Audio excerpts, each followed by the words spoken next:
ಪ್ರಶ್ನೆ 15. ಮೇಷ ಲಗ್ನಕ್ಕೆ ತೃತೀಯ, 3ನೇ ಸ್ಥಾನದಲ್ಲಿ ಚಂದ್ರಗ್ರಹವಿದ್ದರೆ ಭವಿಷ್ಯವು ಹೇಗಿರುತ್ತದೆ?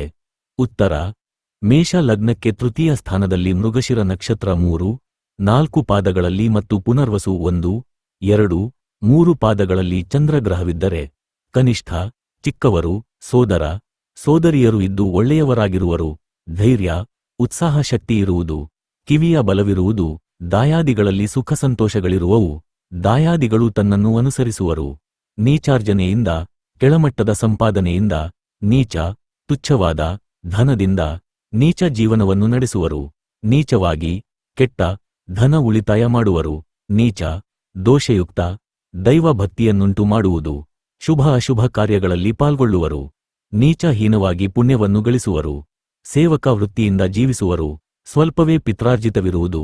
ಮೇಷ ಲಗ್ನಕ್ಕೆ ತೃತೀಯ ಸ್ಥಾನದಲ್ಲಿ ಆರಿದ್ರ ನಕ್ಷತ್ರದ 4 ಪಾದಗಳಲ್ಲಿ ಚಂದ್ರನಿದ್ದರೆ ಮೇಲೆ ತಿಳಿಸಿರುವ ಭವಿಷ್ಯಕ್ಕೆ ವಿರುದ್ಧವಾಗಿ ನಡೆಯಬಹುದು.